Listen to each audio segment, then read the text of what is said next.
It's Ask Me Anything time, so come on in, make yourselves at home here today on Jimmy Rants. Click on that little box down there in the corner. It'll take you straight to IGTV for today's episode. JimmyRants.com is the website, and as always, you can engage live in the content. You got to go follow me over on Instagram.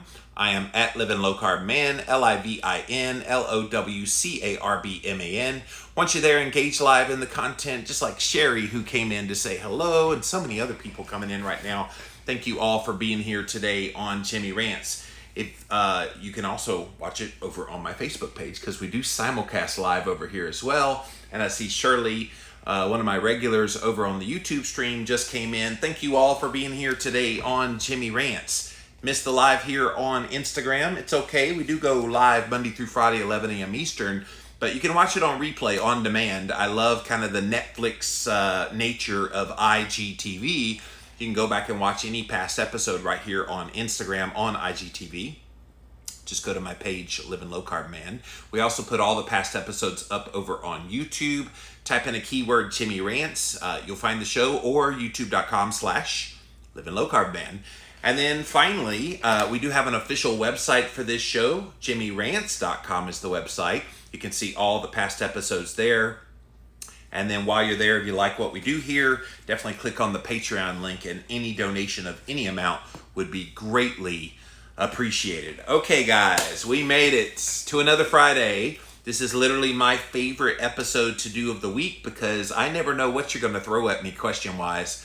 And I'll even issue you a challenge, and I'm opening the door to all you-know-what breaking loose later on in the show. But I want you to try to ask me a question you don't think I've ever been asked before.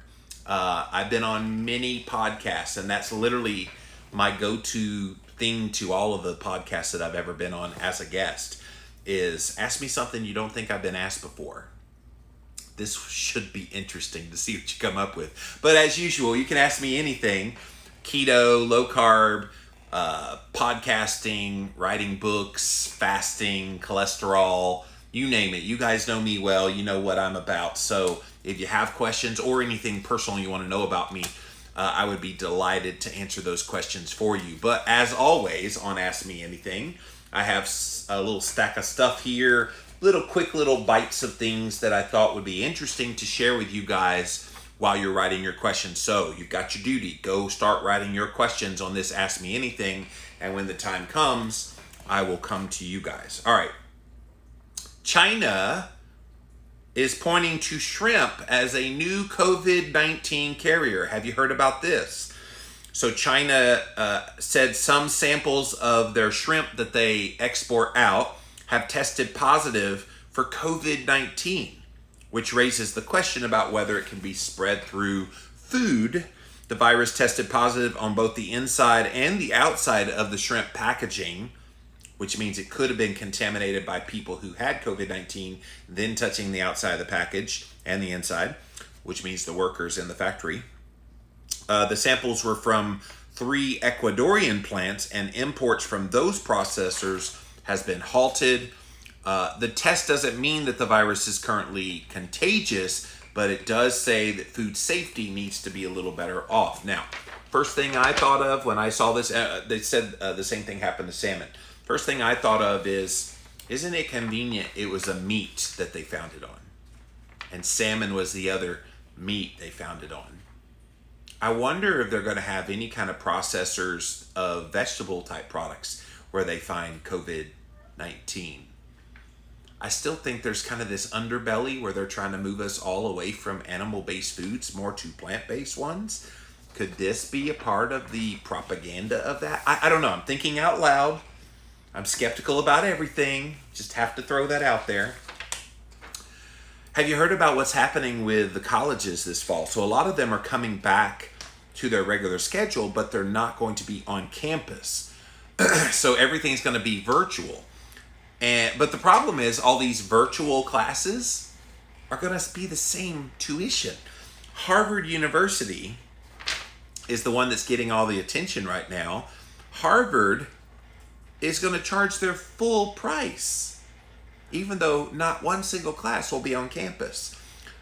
Only Princeton, of all the Ivy League schools, have offered to give a price cut, 10% off. Harvard has a $40 billion endowment. They're charging full tuition. So is Rutgers and the University of California school system. At Rutgers in New Jersey, in-state students pay a little more than 12 grand. Out of state is far higher. It could be as much as 30 grand. So the question becomes, is it diluted as a product because you don't get the experience of being on campus? It's going to be interesting to see how that goes over. I guess you still want the Harvard degree. People don't have to know that one of the years you didn't actually go on the campus. But again, if I'm paying, what did I see, the tuition per semester at Harvard's $43,000 a semester, I want all the experience of everything of being on campus. So I thought that was interesting. So do you guys know Dr. Sarah Hallberg? So her name is probably familiar. She had a very popular TED talk about 3 or 4 years ago, talking about how she started using a low-carb ketogenic diet with her patients, and especially her diabetic patients, and they've gotten better, and how we need to do better as a medical community. Then she collaborated with Dr. Steve Finney up on the wall over there, and Dr. Jeff Volek to start a 5-year study. I've been telling you about the Beer to Health diabetes study. Well, they're 3.5 years, by the way, into that study. Well, I have some unfortunate news about Dr. Hallberg. She wrote an op-ed piece in TampaBay.com. I'm a doctor with stage 4 cancer during a pandemic. She announced very publicly this week that she has cancer and she's going to die soon. She's 48 years old, and she kind of makes the argument in here that the pandemic is going to precipitate a lot of cancer patients who are in the midst of their treatment. She did admit that she's going through these treatments herself, and that she's feeling kind of pressured when she goes out and wondering, is it going to take her, COVID-19 going to take her because she has cancer? So anyway, it's a very sad story. If you have not read this article, definitely go look it up.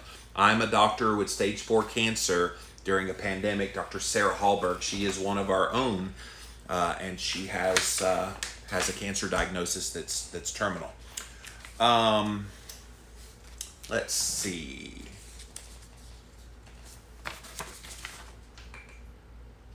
Yeah, I got a lot of little stories here. It's almost hard to keep up with them all. Oh, here was an interesting one.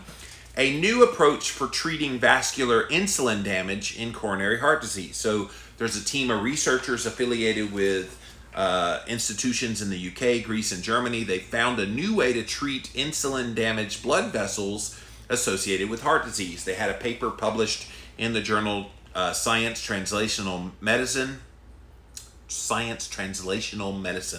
The group describes how they studied blood vessels in multiple heart surgery patients and what they learned by it.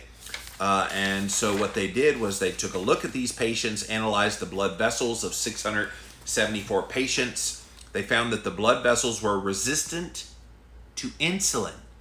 So the very blood vessels in these people who are dealing with atherosclerosis, the vessels are insulin resistant, which is incredible when you stop and think about the mechanism. This was a problem because insulin is what controls blood vessel tone, which is the process by which they become dilated and open up.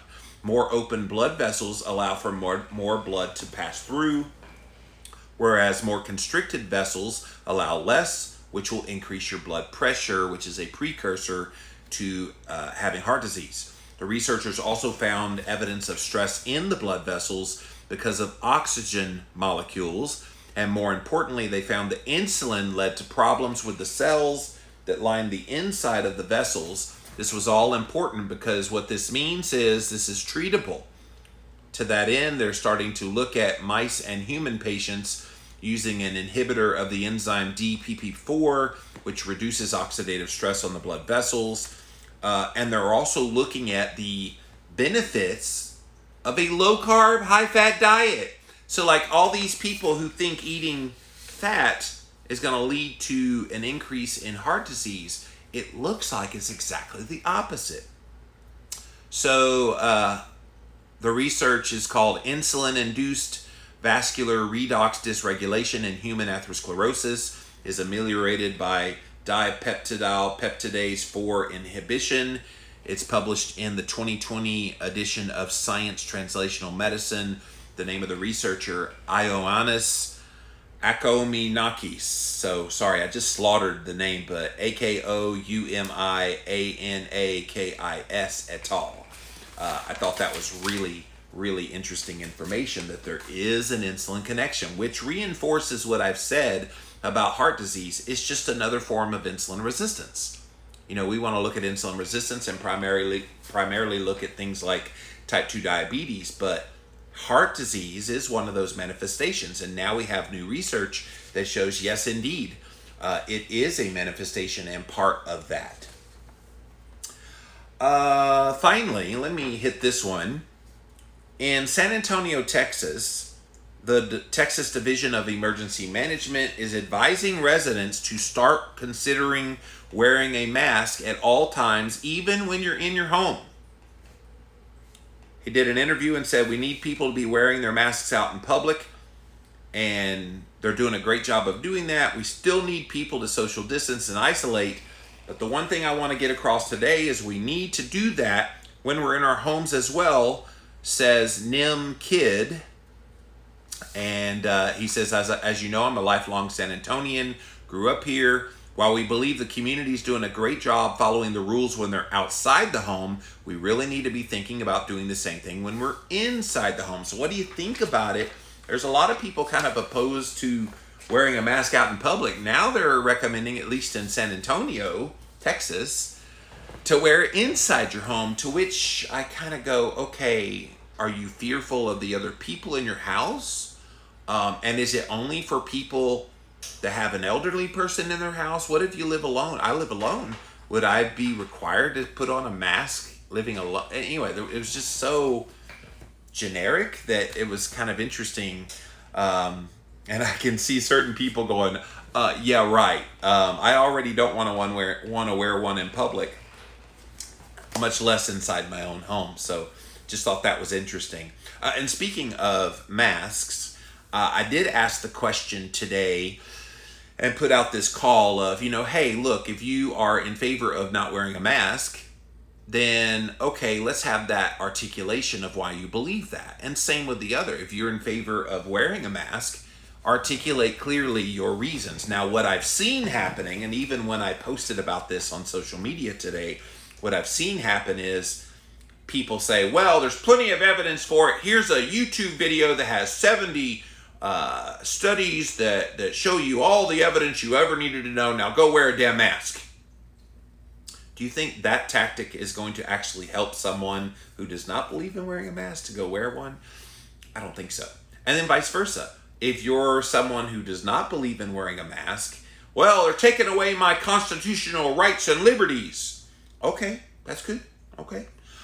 Can you expand upon that? Explain what you mean by that. Well, I can't breathe and I'm having physical issues because of... Okay, tell me more about it. Let's have the conversations. Like, I'm so over the extremist position here, the extremist position here, and never coming to the middle and having conversations.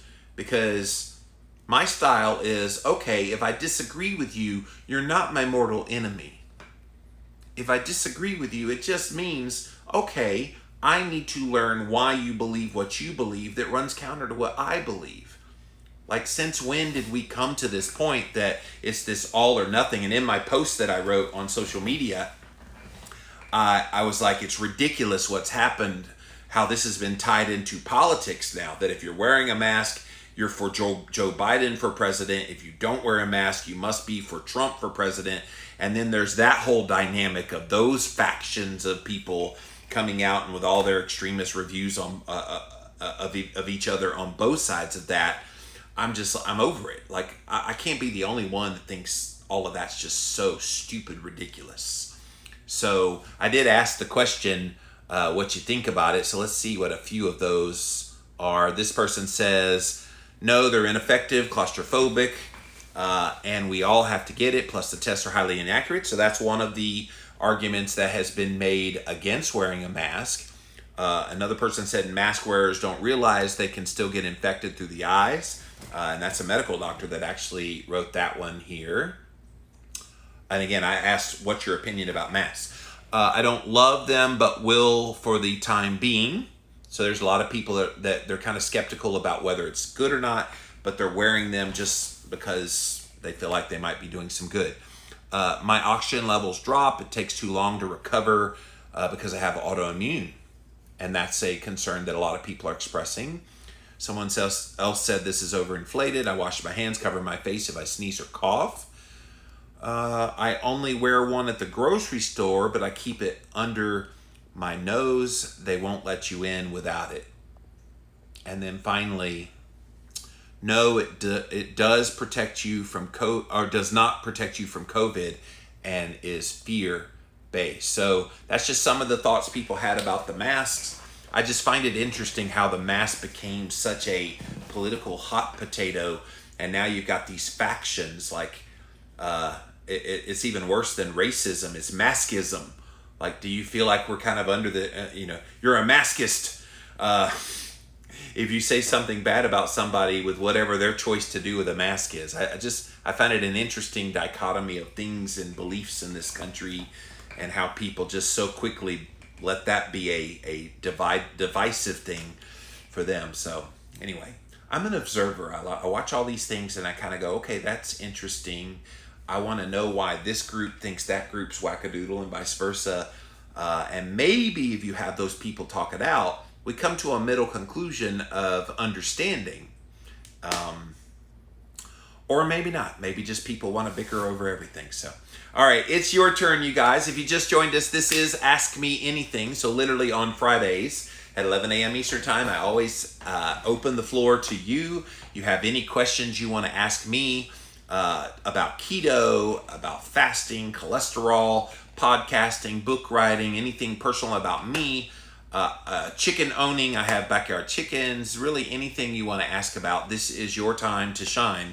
So ask your questions below, get them in there, and when the time comes, I will come to you. So let's start over here first with Instagram, then I'll come over here to Facebook, and then finally over to YouTube. Ask away, you guys, your questions, and I really look forward to doing this here today. All right. JimmyRants.com is the website, and the first question goes to Sherry. So what do you think is going to be the next crazy diet craze? So Sherry, that's a great question. People ask me about trends because I was way ahead of the keto trend. And the reason I found keto, by the way, was way back in 2011. Paleo was just kind of getting its feet wet, and they were just kind of getting off the ground. And I was reading all the low carb researchers and the books that some of them were writing, very fancy schmancy kind of terms.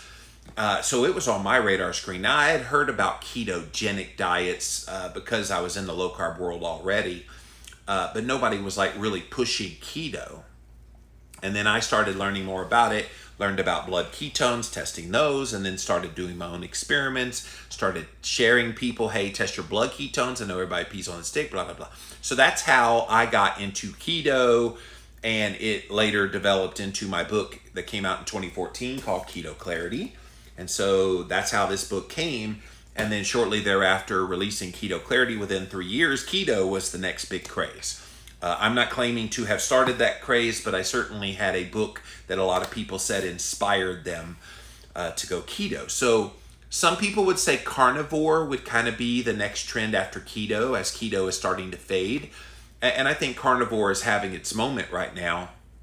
But I think we're going to be moving away from all of these like crazy diet type things. I think we're moving to this arena where we're over having low fat, low carb, all these kind of things. I think we're more in the arena of real whole foods, the whole just eat real food movement.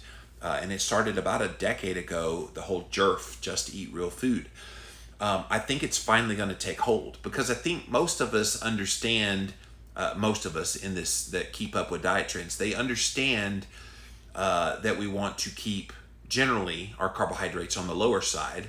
They know we need to be eating healthy fats, and that we realize vegetable oils aren't healthy fats. Real whole food based fats are. So I think this movement for real food, and think about it, real food is the perfect diet plan. Can you be a vegan and eat real food? Yes.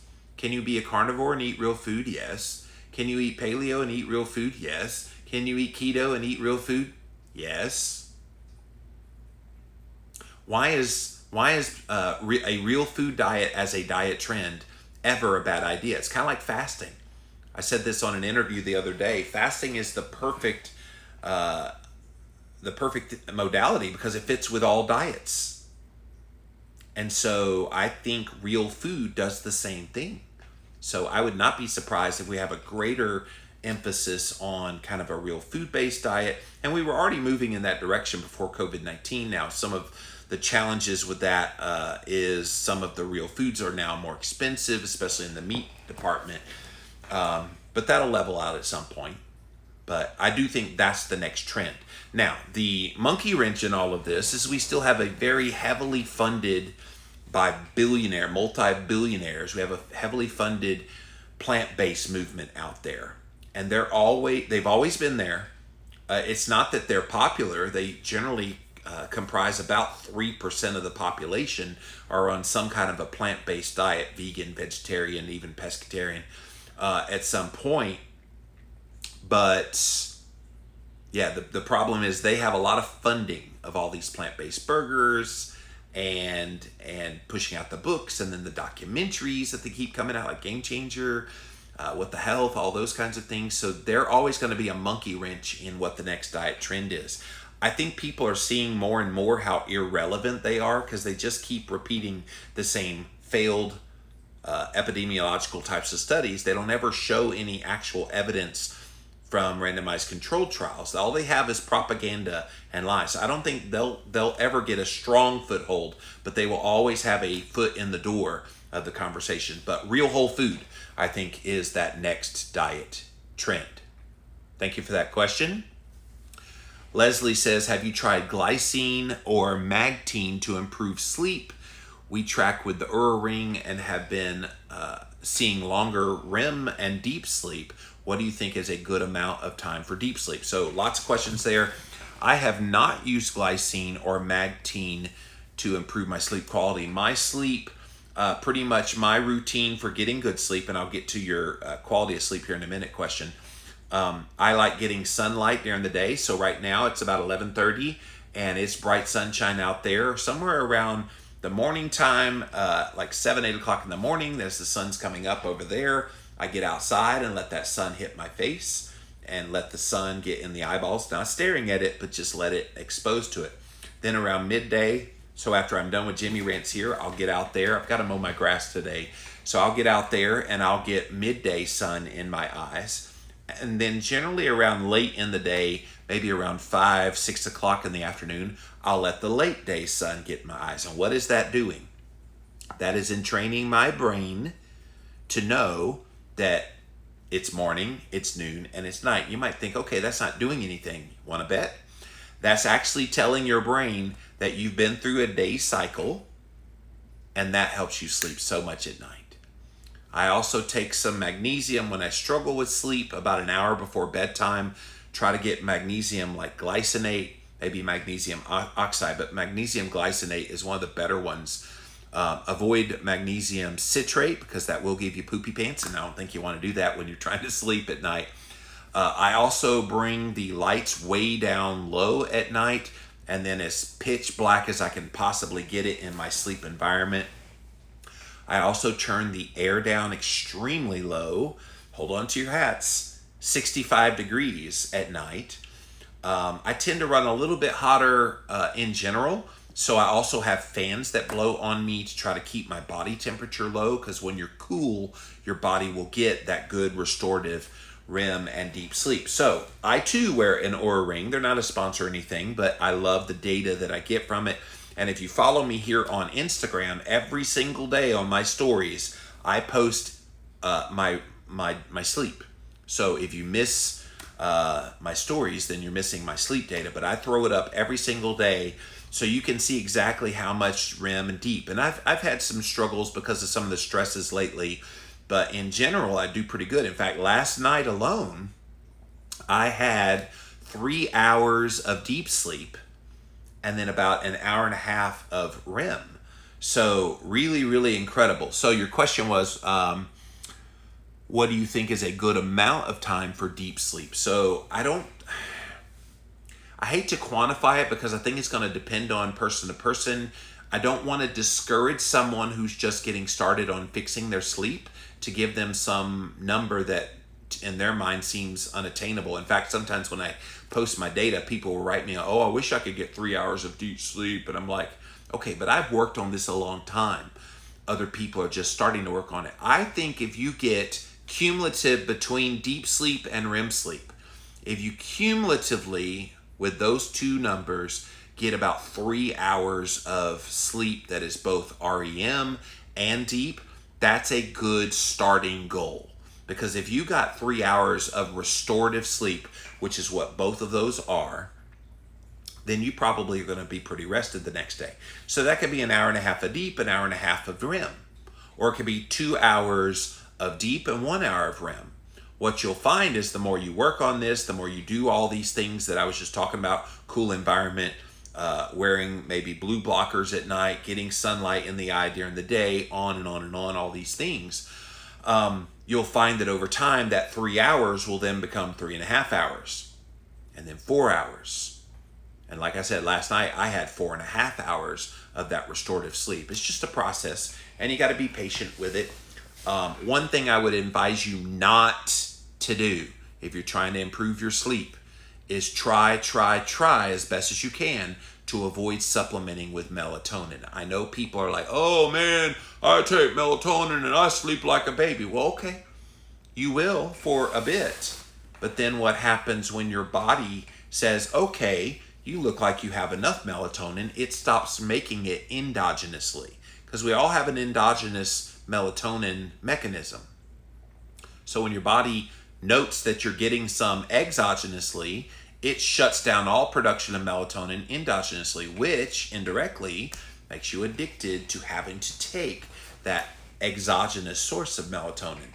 And then it takes a long time to get it to come back and your internal mechanism to start making it again. So stay away from that if you can. Try to do magnesium an hour before bedtime if you're going to take anything. Get the sunlight during the day, exposure to the eyes, all the things that I talked about, and you're going to get that REM and deep sleep that you're looking for. But thank you, Leslie, for that question. Y'all got some good questions today. Rachel says, I'm no longer scared of the sun. Ancestrally, we would have gotten plenty of sun. Are tanning beds truly that bad? They have such a bad rap, yet the sun does as well. I think with the tanning beds, Rachel, great question, by the way. I think with those, it's more the exposure to an artificial source of light more than anything. I don't think it has anything to do with the ultraviolet lights and some of the things that, oh, you're going to get skin cancer because of the sun. I don't think it has anything to do with that. I think it has everything to do with if you're going to try to use one of those tanning beds, you're getting exposed to a lot of artificial light, which could have other health effects beyond tanning your body. So I think that would be the concern about them. Are they totally bad? Probably not. But I think if you're going to try to use them for the purposes of tanning your body, maybe try to find a way to get exposed to sun rather than the fake light. I think that would be the only thing that would be the major concern in my mind. Sharon says, do you think taking extra ketones stops your body from producing them on your own? I saw some bloggers recently saying this in posts. A great question. Sharon is referring to the exogenous ketones, which anybody that follows Jimmy Moore, you know what I think about those. I think they are probably a waste of time, especially if your purpose in taking EKs is for weight loss. I know that's how they're promoted. Oh, drink your ketones, eat all the carbs you want, but drink your ketones. And in fact, one of the major MLM companies who promotes this drinking of ketones is this company called Prove It. They've got this product called Keto OS. They recently came under fire for making claims that weren't true. And what's funny is they've been making these like stupid claims for years, but it wasn't until the coronavirus came around and they started talking about boosting immunity and making yourself immune from COVID-19 that they started having the FEC come down on them really hard. And so they got a very strongly worded nastygram, which I did a whole Jimmy Rants on if you want to go back and look it up at jimmyrants.com. But yeah, I am not a fan of taking exogenous ketones willy-nilly. I think strategically speaking, they could be good if maybe you're under a little more stress on a day. It could probably help to calm that and give you energy because ostensibly when you're stressed, you're going to be killing your ketone production. If you have a neurodegenerative type of disease or something where your brain health needs to be sharp, I think it's good for that purpose. But most people don't in the day-to-day need to be taking extra sources of beta-hydroxybutyrate in the form of a drinkable temporary rise in your blood ketones. Because keep in mind, when you drink these exogenous ketones, they only last about maybe an hour and a half, 2-3 hours at the most. And then they're gone. You have to replenish again. So, yes, I think for a lot of people, you probably are wasting your money on them. And to your question, Sharon, you probably are downregulating your body's own ability to make them. And to me, I think the value that comes from a state of nutritional ketosis is that those ketones are being made by your body. When you eat a low-carb, moderate-protein, high-fat diet, that is the key. That's the magic elixir to making all the ketones that your body needs. So there's a lot of people that they're taking these supplements, these exogenous ketones, thinking that somehow it's a shortcut to ketosis. And what they don't realize is they're actually cutting off their body's ability to be able to make adequate ketones endogenously. So just like the melatonin I was talking about, your body almost depends on them to have the feeling of energy and all the benefits that you get from them. Make them endogenously and you don't ever have to worry about taking them exogenously. But thank you, Sharon, for that question. Alrighty, thank you, Instagram. Keep your questions rolling, you guys. Got plenty of time to keep answering questions. We're going to pop over here now to my Facebook page, so thank you guys. Hey, Facebook, what's going on? See what you have to say and what questions you have for me here today. Mike wants to know, what are your thoughts on erythritol, stevia, and allulose? Do they spike insulin for you? Which one would you recommend if using? Oh boy, you get me in the hot seat today, Mike, but thank you. Great question, because you have identified probably 3 of the most popular sweeteners in the keto space. So let's start with the first one you mentioned, erythritol. I have no problems at all with erythritol. Honestly, I have no idea what it does to my insulin because you can't test your insulin at home. You can test your blood sugar at home, and I've never had any kind of issues with erythritol spiking blood sugar. Now, that said, erythritol is probably one of the better sugar alcohols out there. Just be aware that it needs to just be erythritol. I'm seeing that a lot of these companies that they advertise something as erythritol, and we'll get to a stevia here in a minute. They advertise something as erythritol, but then you look in it and they have monk fruit, which is okay, maybe, and other things in it. So just be aware. Sometimes erythritol is not just erythritol. All right, stevia. This is the one that you need to be extremely careful with, because there are some stevia where it's just stevia and they have to bulk it up with some maltodextrin. So be careful with that. Stevia in and of itself comes from a plant, so it's a pretty good sweetener for keto people. But if you're just having stevia by itself, which rarely happens, but I've seen it in powder form, it's just little specks of white if all it is stevia. So then they bulk it up with maltodextrin, which is a form of sugar. You want to avoid those. This is why usually with stevia, you see it blended with erythritol. And so keep in mind that some things advertised as stevia will show up primarily as erythritol, and then stevia is thrown in. Now, I don't mind the blend of stevia and erythritol. I think it's probably a beautiful blend. It makes a nice mouthfeel and sweetness and everything that people want when they use those things. So I think those two are probably some of the better ones in the keto world. Now let's get to allulose. I have my questions about allulose. I know everybody and their mama's just falling all over themselves to use allulose in their products. I did a whole Jimmy Rants last year all about allulose when the FDA granted their generally recognized as safe approval to allulose. And supposedly a lot of the people in the keto space love allulose. They're putting it in everything. Can I tell you, I'm just incredibly skeptical because of just some of the things that I've seen about it and where it comes from. Do your research, you guys. Look up allulose, ALLULOSE. And I mean, you're going to see a lot of people saying positive things about it, but look for the things that are skeptical about it and then come to your own conclusion. For me, there's still too many question marks about it. I want to see it studied in some randomized controlled clinical trials. I want to see every which way but loose of how it affects you. Now, allulose has lots of funding behind it because I was just in my grocery store the other day and I was in the sweetener section and they had Swerve and they had erythritol and stevia and all the rest. And right there was a generic form of the sweetener allulose. So it's getting out there in a big way. It's going to be out there in products that are in the keto space. I have to hit the pause button on it. I need to see more evidence. So I'm saying that's a hard no for me for now. Of course, I don't really eat that much sweeteners as it is because I'm mostly carnivore, so it really doesn't apply too much to me. But if I want to have something sweetened, I typically use an erythritol stevia blend. Hope that helps answer your question, Mike. Thank you for that. Nancy says, I accept your challenge on a question you've never been asked before. Uh-oh, Nancy. You got me scared.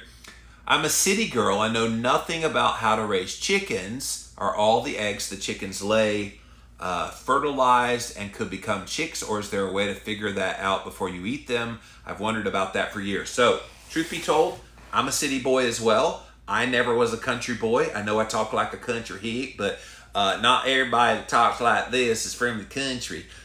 Spartanburg is not a big country town. We're kind of a city. So when I started getting chickens, it was just because I was interested in real food. I eat a lot of eggs. I eat keto. It was just a well duh.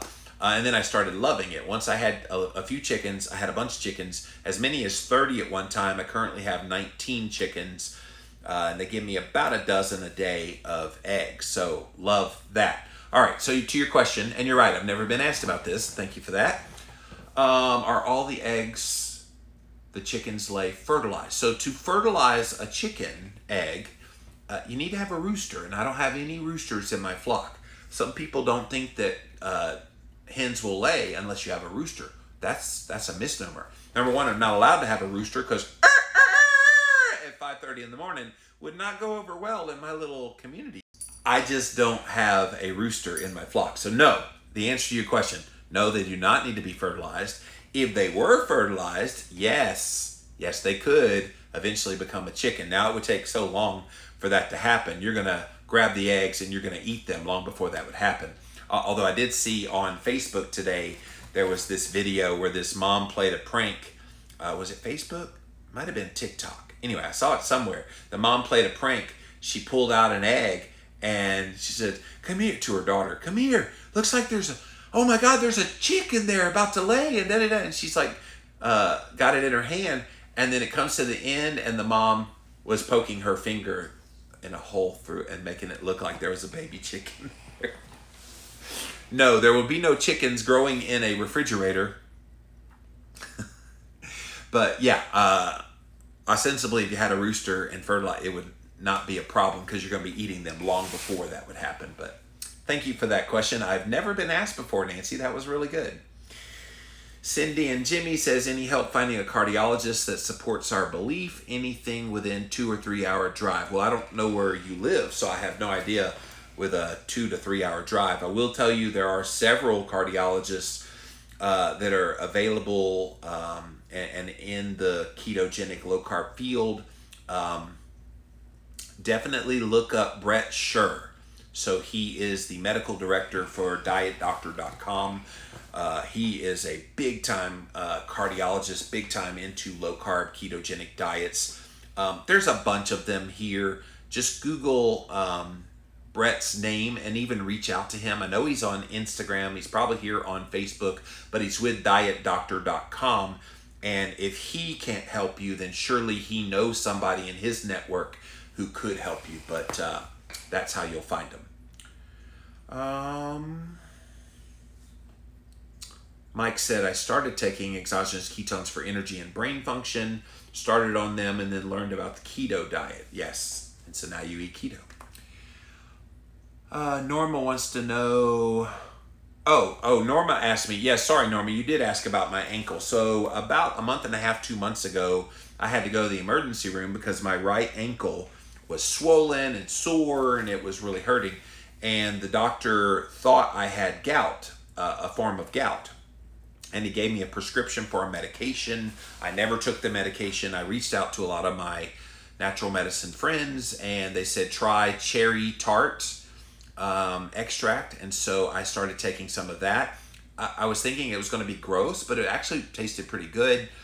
And I've been keeping an eye on it. The swelling is a little bit there still, but it's way down from what it was. It also is in less pain. I still feel it a little bit. When I mow my grass today, I'll find out how much it hurts or not hurts, but it's doing a lot better. So yeah. Last time I ate any red meat, my left ankle interior had sharp pain, no swelling or redness, pinpoint pain. If I push on it and use ice, it helps. Yeah, maybe try if it is gout. Number one, get it checked out if you suspect it might be that. There is a great article. If you Google gout, G-O-U-T, and Tim Ferriss, he did basically a post a long time ago, back when Gary Taubes released his book, Good Calories, Bad Calories, in 2007. And Gary didn't have enough room in his book for this chapter that he wrote all about gout. And so Tim Ferriss told Gary, hey, give me the chapter. I'll put it up as a blog post on my blog. So Tim Ferriss, Ferriss, and gout, and you will find it in a Google search, and it'll give you some good pointers in there about what you can do. Kira says, I got straight run Cochins and both were cockerels. Bad luck for me. Got replacement birds yesterday. Now the 2 new ones aren't being accepted by the other 4. How can I make the Mean Girl Club accept my 2? Time. Over time, they will. I remember when I first brought home some new ones as well. They'll always beat up the new ones. The old flock are very territorial. But over time, they become buds. That's just the nature of animals. I know when I have cats in here, and when I had a lot of cats and we introduced new cats, the new cat would always get beat up on by the old cats. And then within like a period of time, then they become buds. And so you just have to give it some time. Kira says, Paul Saladino says fructose is actually the cause of gout. I tested this on my boyfriend, and since he's gone carnivore, he no longer has it. Well, I've been carnivore for over a year and a half now, and this just started about 2 months ago, 2.5 months ago, because I let it go for a while with the ankle. And of course, that's what they're calling it, is gout. I don't know what it is. They said it was gout. I refused to take any medication for it unless it got so bad. Some of my medical doctor friends said, oh, here's the medication to take. And it was different than the one they prescribed. So I'm like, I'm not taking any med unless I absolutely have to. And thankfully it got better on its own, so I didn't have to do that. Thank you, Facebook. Let me pop over here to my YouTube channel, and I'm coming back to you guys here in a minute on Instagram. So keep your questions coming, you guys. Edith says, what's up? Your ketovore friend is back. Always happy to see you. Well, thank you for being here. You're mentioning the colleges, but do you know anything about the public schools? I'm a substitute teacher and wonder how they're going to handle reopening. I hate being cut out of work. Well, I just did a Jimmy Rants just yesterday, my Jimmy Rants episode. So go back and watch that episode I did yesterday, all about the reopening plans. I read from, on my episode just yesterday, read from an actual reopening plan in a county, a public school district here in the South somewhere, so you can see what they're planning. But yeah, definitely contact your local school district and see if they'll give you what their reopening plans are. I love Dr. Hallberg. I can see the vegan stalkers coming. Oh, they're probably already going after her hard. Heidi says, hey Jimmy, what are your thoughts on berberine? I see it becoming more popular for insulin resistance. I've taken berberine for many years. In fact, I have a supplement company. I don't really talk a lot about my supplement company, but it's Keto Living is the name of the supplement company, ketoliving.com if you want to check it out. But on there, we have a berberine supplement. We call it Berberine Plus because it's berberine and banaba leaf as well as chromium. These are all blood sugar regulators. The thing I love about berberine, to answer your question, yes, I think berberine is wonderful. Berberine is a good substitute for metformin. So a lot of diabetics, a lot of people with insulin resistance tend to take metformin. And for some people, metformin gives them stomach distress. I know they have a buffered version which doesn't hurt the stomach as much, but berberine acts in much the same way as metformin and could be a substitute for it.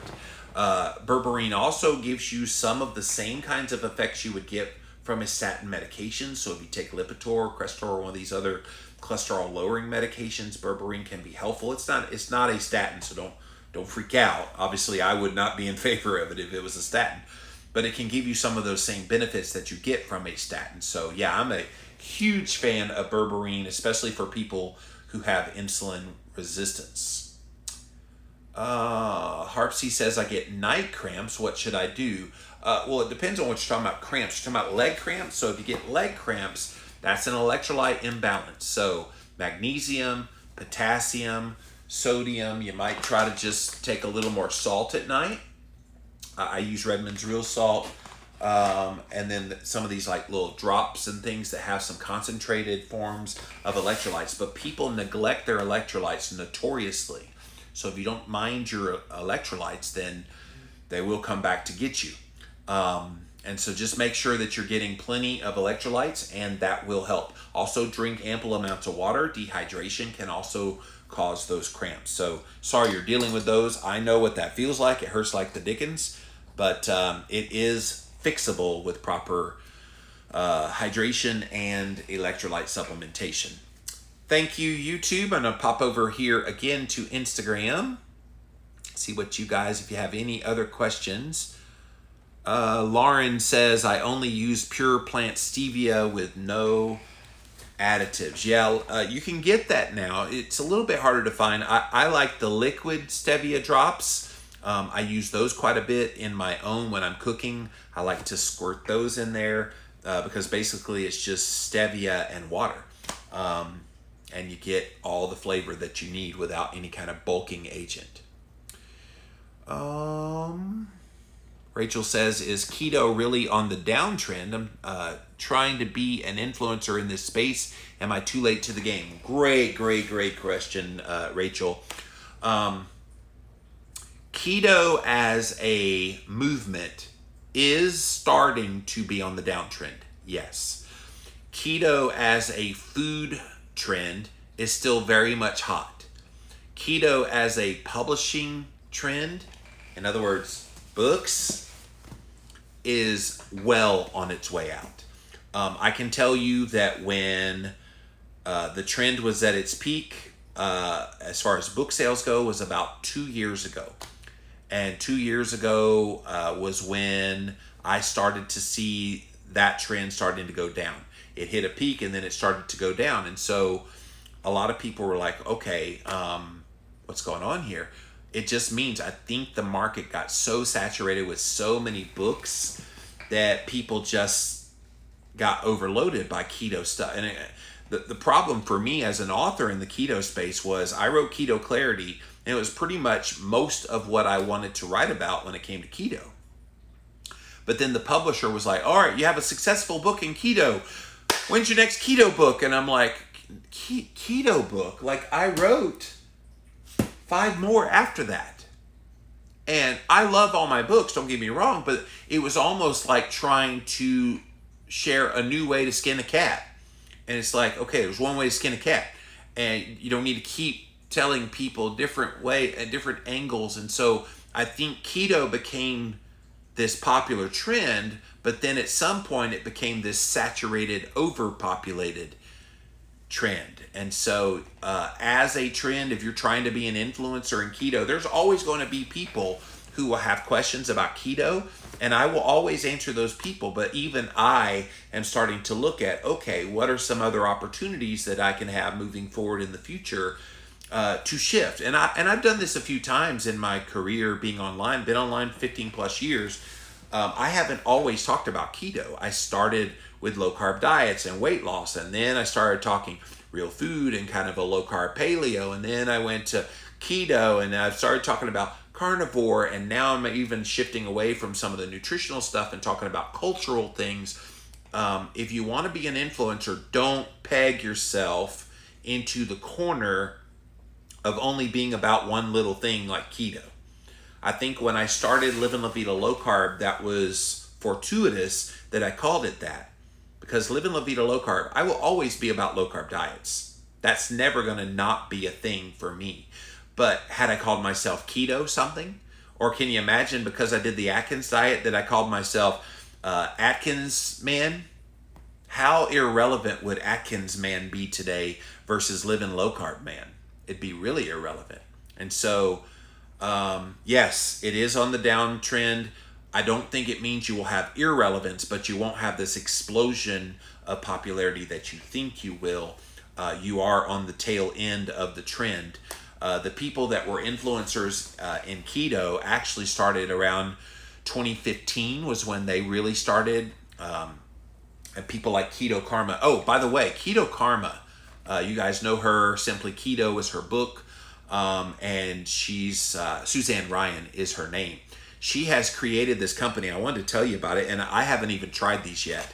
There is a company that she created called Defy Foods, and she's made these little crackers that are obviously keto. She's very much keto dieter, but she sent me some. They're doing a Kickstarter, so go over to Kickstarter and look up Defy Foods, DEFY Foods, and she's got this Kickstarter campaign for these crackers. I haven't even tried these yet. I want to see what they're like, because everybody looks for like a little, like a Cheez-It type cracker. Ooh. Oh man, the smell is amazing. She's been working on this formulation for about 2 years. So there's the cracker. All right, you see it? And so she has this cracker, and I want to try it live here on Jimmy Rants. Defy Foods. These are not available yet, but she does have a Kickstarter available. You guys ready? Here we go.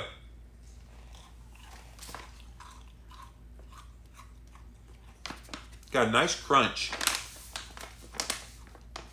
Not too crunchy, but not too soft either. Wow, that flavor is good.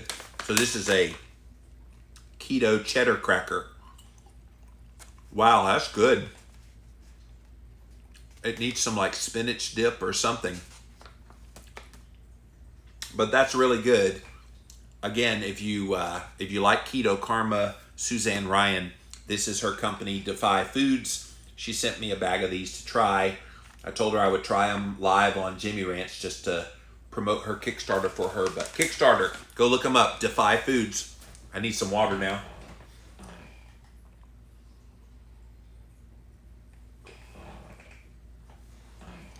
Woo, those are good, man. These aren't going to last very long around Jimmy Moore. So. But as far as I know, they're made with almond flour. I know she told me a little bit of the challenge of trying to make a cracker out of just almond flour, because you can't get them necessarily to crisp like you could if you added things like tapioca starch, which she would never do, and other things. So good job, Suzanne. Those were really good. So, woo. Well, guys, thanks for being here today for this Ask Me Anything. I always love coming on here on Fridays, jibber-jabbering with you and answering your questions. I hope you enjoyed today's show. And that's it for this episode of Jimmy Rants. JimmyRants.com is the website. As always, come engage live right here on Instagram. I'm at Living Low Carb Man, LIVINLOWCARBMAN. We go live Monday through Friday, 11 a.m. Eastern, so go check us out. We also simulcast live over here on my Facebook page, as well as over on my YouTube channel. Thank you all for being here today on Jimmy Rants. If you missed the live, you can watch it on replay right here on IGTV. We also simulcast over on the replay over on YouTube. Type in a keyword Jimmy Rants, you'll find the show. And then finally, hop on over jimmyrants.com, click on that link, and you will go straight to be able to see all the past episodes. And if you like what we do here, I enjoy doing this show so much, and really any donation of any amount would be greatly appreciated. Click on that Patreon link if you want to donate to the show. All right, guys, let me get out of here for now. Have a great weekend, and we'll see you again on Monday. Bye. All right.